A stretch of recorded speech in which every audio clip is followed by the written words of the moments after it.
Estamos de regreso con Rodrigo Pacheco en Imagen Empresarial. Inteligencia de negocios.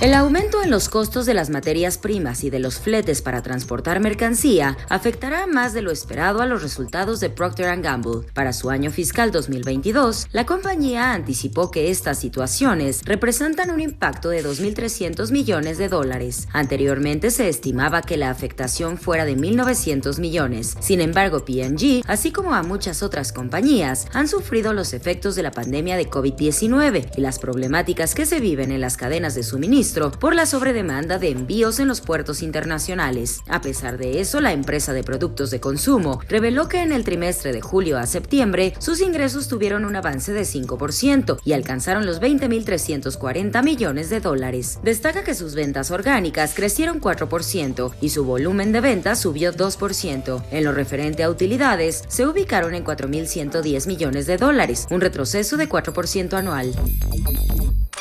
Mundo de Negocios Baker Tilly.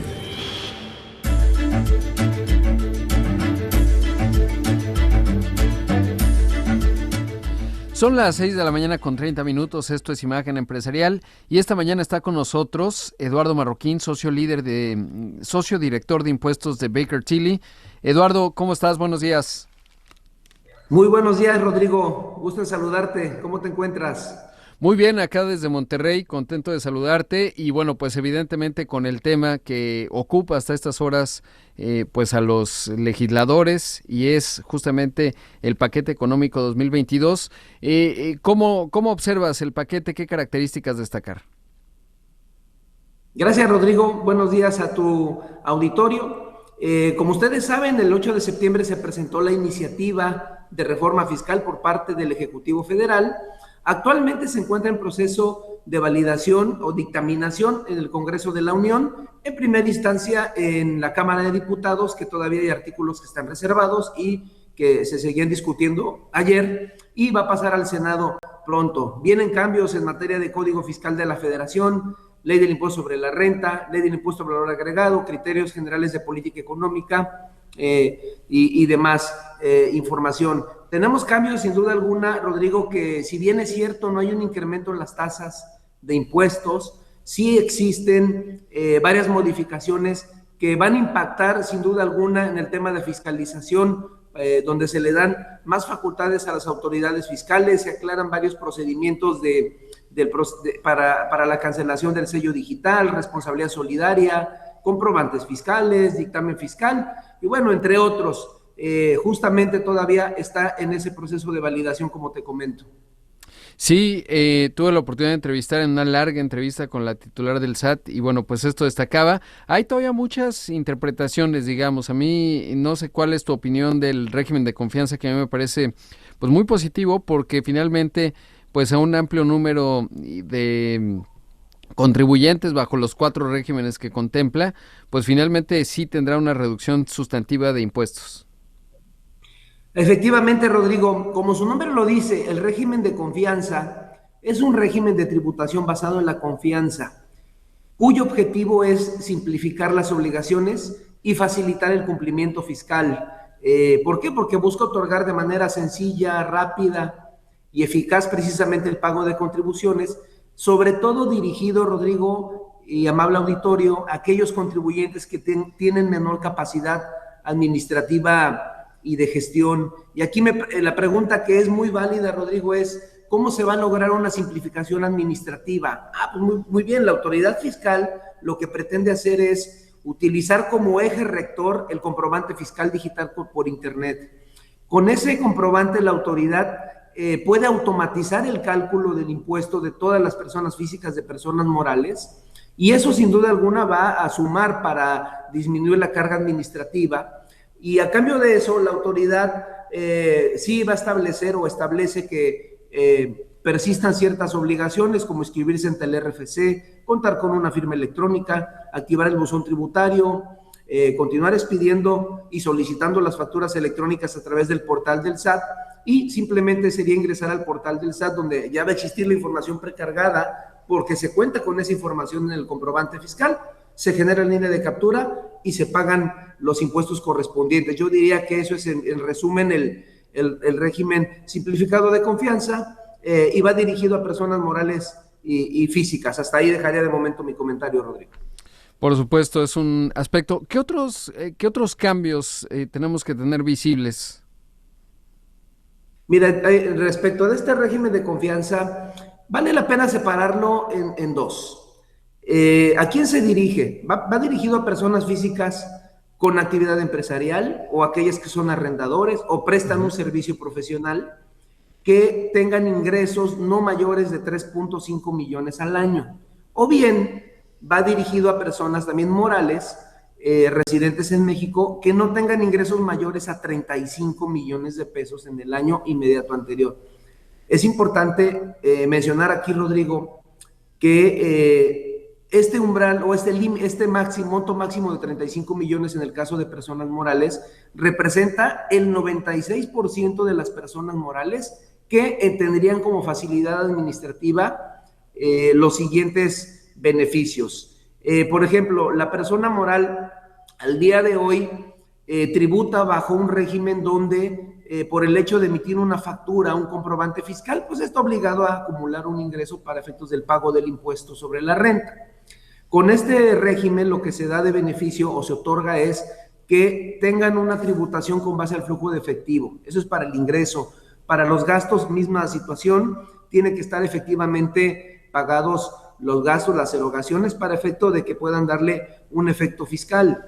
Adicionalmente, en este régimen a las personas morales, Rodrigo, se les permite deducir las inversiones, los activos, considerando ciertos montos mínimos, no mayores a 3 millones, pero se permite utilizar una tasa más alta respecto del régimen que está vigente, ¿no? al día de hoy. De momento, con la dictaminación de diputados, este régimen ya entró en vigor, ya fue dictaminado. Pareciera ser que no va a haber ningún cambio en Senado. Obviamente hay que esperar los cambios que proponga o señale el Senado de la República.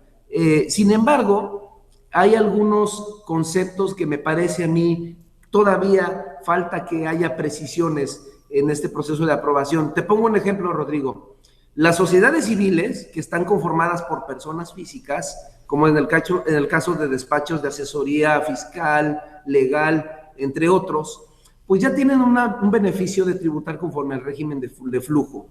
Incluso todos los retiros que hacen los socios cuando se les van pagando, pues son, o es una deducción autorizada, que actualmente esas personas morales, sociedades civiles, pues llevan a cabo sin ningún problema, y la misma ley permite restarla de la utilidad fiscal. Con estas reglas que están actualmente para el régimen simplificado de confianza, para personas morales, Rodrigo, no está previsto que puedan llevar a cabo esta disminución, lo cual sin duda alguna este anticipo de utilidades que le pagan a los socios va a impactar en el resultado de la persona moral per se como tal, ¿no? Eso es hablando de persona moral. Rodrigo, en un momento más abordaré el de personas físicas.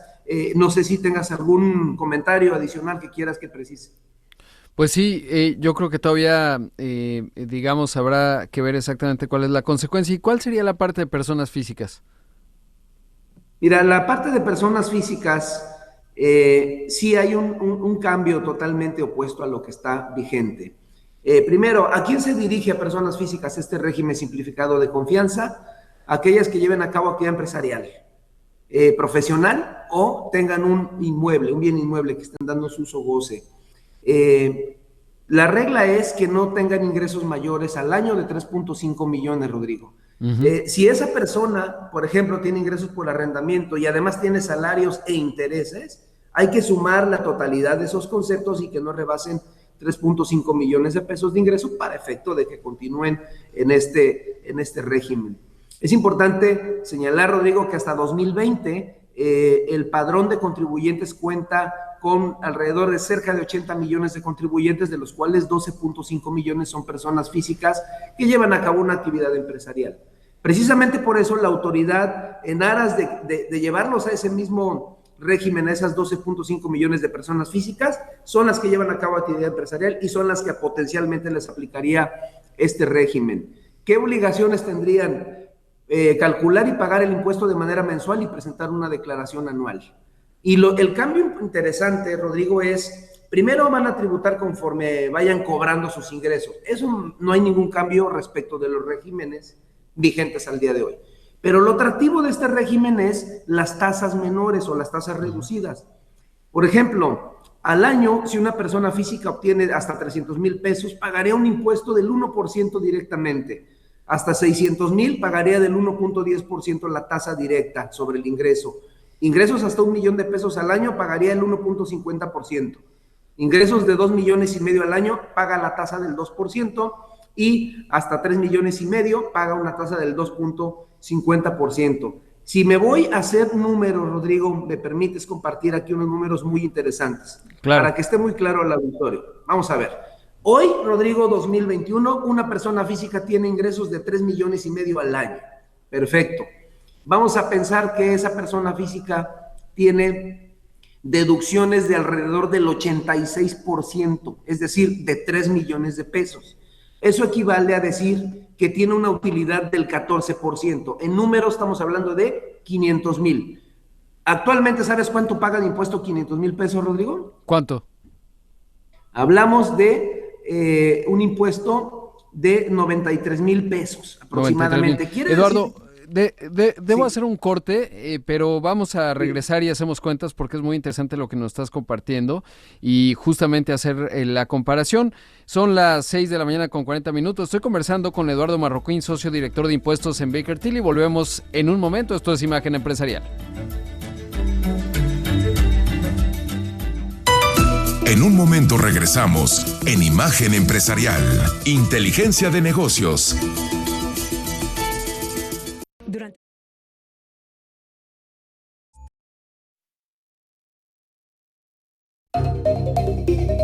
Estamos de regreso con Rodrigo Pacheco en Imagen Empresarial, Inteligencia de Negocios.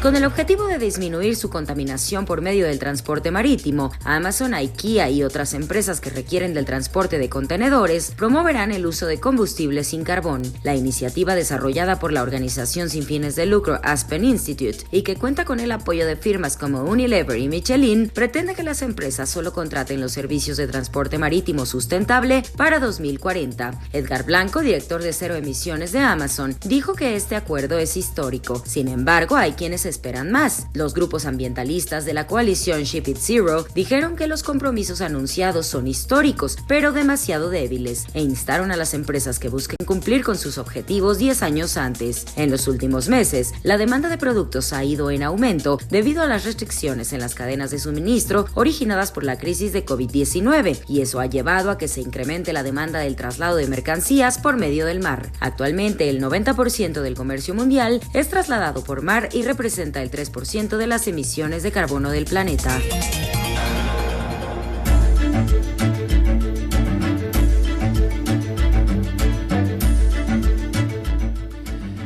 Ya regresamos con más aquí en Imagen Empresarial cuando son las 6 de la mañana con 45 minutos. Estoy conversando esta mañana con Eduardo Marroquín, el socio director de impuestos de Baker Tilly. Eduardo, antes de que llegase el corte, estábamos haciendo cuentas en términos de cuánto se paga. Sobre todo, nos quedamos en una utilidad, si no mal recuerdo, de 500,000 pesos, ¿no? Correcto. Por una utilidad de 500,000, Rodrigo, hoy un empresario persona física pagaría 93,000 de impuesto. Quiere decir que de los 3 millones y medio que vende al año se lleva a su casa 406,000 pesos. Ahora, ¿qué pasa entrando a este régimen?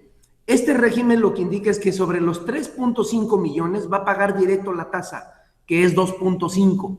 No tiene derecho a efectuar deducciones, Rodrigo. Entonces, si yo tomo los 3 millones y medio por la tasa directa de 2.5%, pago un impuesto de 87,500. Si te fijas, el ahorro no es significativo, son alrededor de 6,000 pesos.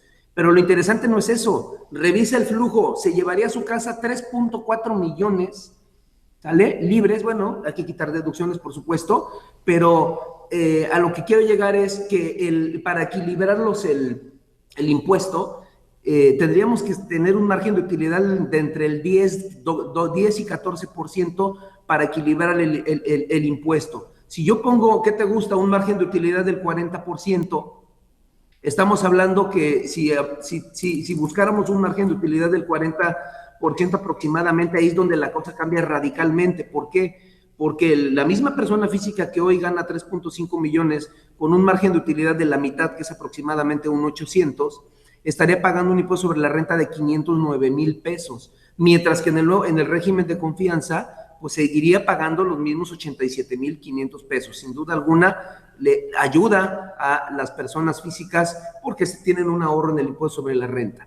Dicho sea de paso, no olvidemos el IVA. ¿Qué pasa en el IVA, Rodrigo? Pues muy sencillo, el IVA hay que seguir recabando comprobantes fiscales para acreditarlo y si genera un saldo a favor, pediré la devolución correspondiente de ser el caso, ¿no? Entonces, ese es un régimen muy interesante para el caso de personas físicas y morales. Me parece que hay cosas que se tienen que ajustar, pero todavía falta el proceso en la Cámara de Senado. Claro. ¿Cuáles dirías que se tienen que ajustar?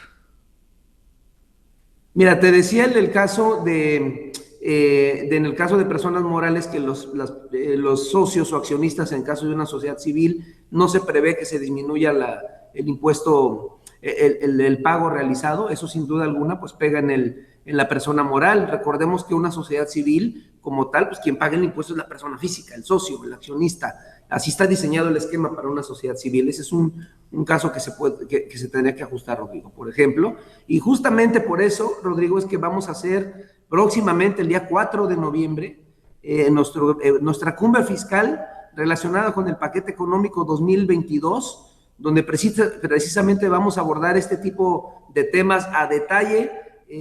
Más adelante te platico, Rodrigo. Ahorita adelanto la fecha, 4 de noviembre a partir de las 8:30 de la mañana. 4 de noviembre. Ahora, en términos de las empresas más grandes, ahí, ¿qué es lo que tenemos que tener visible? Evidentemente, las muy, muy, muy grandes, es decir, de los 12,000 grandes contribuyentes, pues están estas tasas de referencia que va publicando el SAT. Y bueno, pues esto ya establece un canon, digamos, en ese término. Pero en las empresas medianas, grandes, ¿qué dirías que hay que observar? Mira, hay varias reformas, como dije al principio, que pues, por ejemplo, afectan a reestructuras que lleven a cabo los contribuyentes, alguna fusión o escisión de sociedades. ¿Qué más? La responsabilidad solidaria. Se limitan la transmisión de las pérdidas fiscales. Hay reglas particulares para obtener razón de negocio en una reestructura corporativa. Importantísimo que le aplica a medianas y grandes empresas pequeñas también una reforma importante que es el crédito incobrable, Rodrigo. Cuando tú tienes un crédito incobrable, al día de hoy tú puedes deducirlo con el simple hecho de presentar una demanda, Rodrigo. Viene una propuesta donde dice, no basta con tener hoy la demanda presentada, la tienes que ganar. Si no la ganas, no puedes efectuar la deducción de ahí. Échale todo el tiempo que va a pasar, Rodrigo, para generar una deducción. Eso sin duda impacta a cualquier tipo de empresa. No, eso sí que impacta. Más o menos, en tu experiencia, Eduardo, ¿cuánto tiempo tarda en resolverse una demanda de este tipo? No, pues estamos hablando de entre 3 y 6 años, es tardado. Y eso es el proceso judicial, pero aún, además de llevar a cabo este proceso judicial, hay que cumplir todavía una serie de requisitos fiscales que condiciona la ley del ISR. Entonces, sí hablamos de un tema que sin duda va a impactar el flujo de efectivo de las empresas, Rodrigo, simplemente por el tiempo que dure el juicio, ¿no? O la demanda hasta que se concluya. Sí, claro. Ahora supongo que tendrá sus datos el SAT en términos de... Porque en el tema de las consolidaciones me contaba la jefa del SAT, pues sí ha habido ahí situaciones, digamos, no muy halagüeñas en términos de cómo pues van desinflando su participación accionaria los inversionistas antes de vender, en fin, y todo el tema de solidarios que ya comentabas. Ahora, el tema ahora que está muy en el centro de la discusión tiene que ver con las donatarias y tal. ¿Ahí qué tendría que considerar una empresa?